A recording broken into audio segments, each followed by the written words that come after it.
מסתכלים על כל הפרמטרים האלו ויש לנו סיטואציה מאוד מעניינת. יש רק מדינה אחת בעולם, פה, ישראל, שב-21 לינואר 2008 אמרה, אנחנו הולכים לעשות תוכנית. לא משהו קצר. תוכנית מסודרת, 4 שנים, מתוכננת, עובדת, רגולציה, משרדי ממשלה עובדים, כותבים חוקים, אנחנו עושים יבוא, עושים ניסויים, מתקינים בעיריות, עיריות חותמות, חברות חותמות. מדינה אחת בעולם שעשתה תוכנית. אתם מכירים מתישהו פעם שישראל עשתה תוכנית? לתשתית. שערת הימים. ועבדה עליה 4 שנים? וגם עבדה בה. מה? 200,000 שנה. אתם יודעים, אנחנו נהיינו כולנו צינים, אבל נחזור רגע אחורה. ובשנות ה-50 וה-60 של מדינת ישראל, זה הייתה מדינת ישראל. כשאנחנו רצינו להוביל מים מקצה אחד של המדינה לקצה השני, הקמנו מוביל ארצי. כשרצינו להקים תעשיות עתירות מדע כאלה ואחרות, הקמנו. כשרצינו להקים תעשיות הייטק, הקמנו תוכניות. יוזמה, מדען ראשי, עשו פה תוכניות וביצעו אותן. ומזה יש מדינת ישראל. ופתאום איבדנו את האמונה, אנחנו יודעים לעשות כאלה דברים.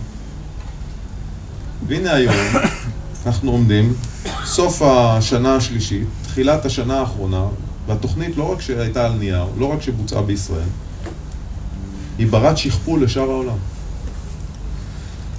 דנמרק, אוסטרליה, ארצות הברית, יפן, אנחנו רואים את הסינים והאמריקאים בעצם במרוץ ששר האנרגיה האמריקאי קרא לו רגע הספוטניק של אמריקה. כשהוא נסע לסין וראה את תעשיית המכוניות החשמליות של סין, הוא אמר, אני עברתי את רגע הספוטניק שלי עכשיו. ובעצם היום יש מרוץ מאוד מאוד מעניין בין אירופה, אמריקה וסין. כל אחת בשיטה אחרת לחלוטין. אירופה נורא קל לה. מחיר הדלק, כמו שאתם רואים בחוץ, 7 שקלים 99 אגורות למי שיסתכל בשלט בחוץ. מאוד קל, כשמחיר הדלק הוא 2 דולר לליטר, יורו וחצי לליטר, לא צריך לתת אינסנטיבס, כל אחד רוצה להחליף דלק. במחיר הזה, אם מישהו, איך אמרתי פעם למישהו, אם אתה מוכן לשלם 8 שקלים לליטר, מישהו צריך לתת לך את האוטו בחינם. זה יהיה המצב בסוף. האירופאים למעשה נמצאים בתוכנית שהיא מאוד פשוטה. בואו, אנחנו נותנים לך אינסנטיבס, עשו כמה אינסנטיבס מדהים, מדברים פה על האינסנטיבס שנתנה ישראל, כדי להבין את האינסנטיבס. בצרפת לא עשו 0% מס, עשו מס שלילי, מינוס 5,000 יורו. בהולנד גילו דבר מאוד מעניין, רוב הדלק משתמשים בו, כמו שאמרה להקת אפליקציה, רכב חברה. אז אמרו, שווי שימוש של מכונית 2.4%, שווי שימוש רכב חשמלי 0. אז בעצם לעובד יש אופציה, או 400 יורו לחודש, או רכב חינם. ראו ככה שזה טוב, הבריטים אמרו, אנחנו עושים כמו ההולנדים. עשו את אותו דבר, 2.5 מול 0. וכל מדינה, חוץ מגרמניה, אמרה, הנה האינסנטיב שלי.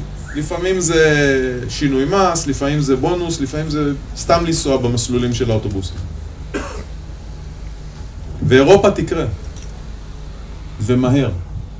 מה זה תקרה ומהר? התחזית שלי, כולם מדברים על 10% עד סוף 2020. אירופה איפשהו בסביבות 2015, 2016, אולי 2017. לפחות מערב אירופה, יותר מכוניות חשמליות ימכרו באותה שנה מאשר מכוניות על דלק, ומשם זה כבר אסור. סין הלכה צעד יותר קיצוני. סין הבינה שמאזן התשלומים שלה נגמר רק על דלק. שימו לב לתופעה הבאה. פברואר, חודש שעבר, קרתה תקלה כלכלית בסין. מחיר החבית עלה ל$105, $107, וסין היה לה בחודש פברואר מאזן תשלומים שלילי בפעם הראשונה מזה כמה עשורים. היא קנתה יותר דלק מכל הייצוא שהיא הצליחה לייצא. מאזן שלילי. סין הבינה שזה בעיה שהיא לא בעיה ברמה של נחמד או לא נחמד. זה ברמה של ביטחון לאומי. אז הסינים עשו דבר כזה. מכונית הממוצעת בסין, זה דבר מדהים, אנשים לא מבינים. המכונית הכי נמכרת בסין של GM עולה $8,000. היא לא משהו מדהים, אבל $8,000. יש לה 5 כיסאות, היא קצת מצחיקה, יש לה נראית כמו מיני אוטובוס כזה, אבל עדיין $8,000. הסינים שמו אינסנטיב על מכונית חשמלית, $8,800. זאת אומרת, אם מפרידים את הבטריה, תיקחו את אותה מכונית, תהפכו אותה לחשמלית, תוציאו את הבטריה שלה החוצה, המכונית הזאת היא בעצם חינם לצרכן.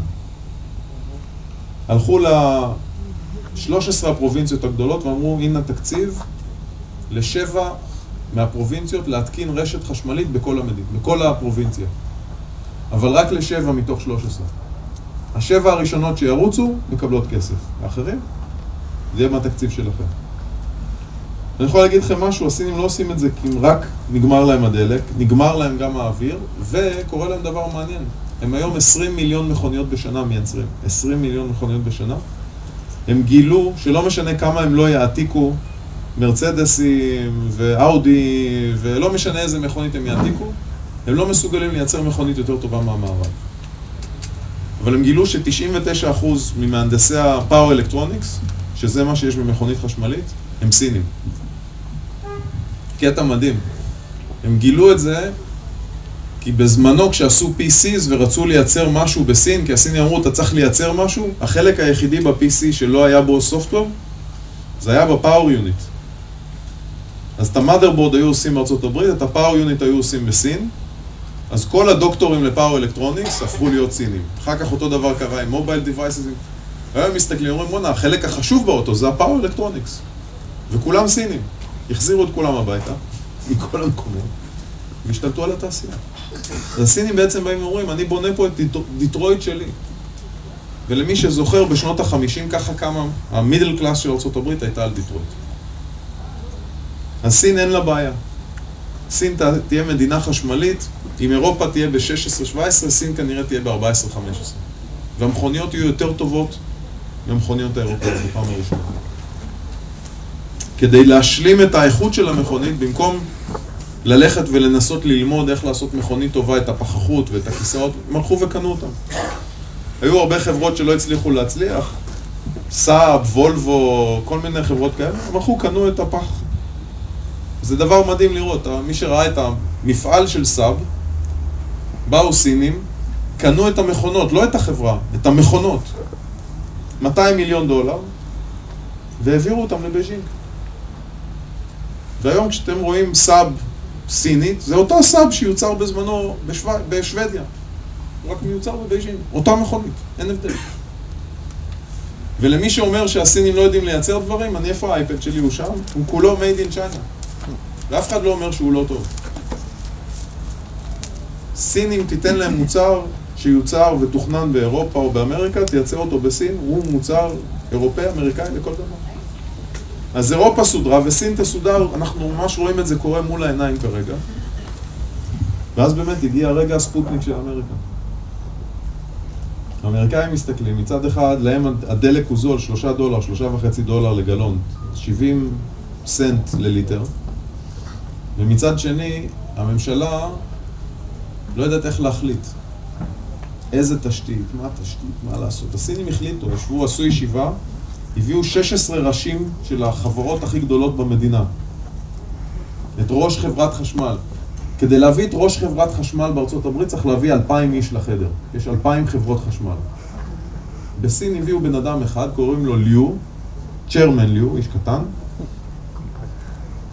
והוא אומרים לו, תעשה ככה, הוא עושה. וזה כל חברת חשמל. הוא שלח את הסגן שלו לישראל דרך אגב, לראות איך ישראל עושה את זה. הייתה אחת הפגישות הכי מצחיקות בינו לבין מנכ"ל עיריית ירושלים.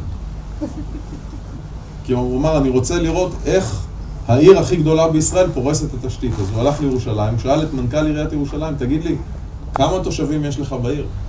אז הוא אמר 800,000. הוא אמר, יש לי 1,200,000 עובדים. וכשהחבר'ה האלה הולכים לעשות מערכת, הם עושים אותה. בארצות הברית הם תקועים באמצע, בין פה לבין פה. והדוגמה שישראל מהווה היא דוגמה מעניינת מאוד, מדהימה אפילו. טל תספר לכם על כל הפריסה, על כל הרשת. יש פה דבר מאוד מעניין. כל הרשת הזאת, לכל מדינת ישראל, מספיקה ל10% מהמכוניות. ההתקנה הראשונה שלנו מתוכננת המכונית הראשונה שתעלה על הכביש תקבל יופי של שירות.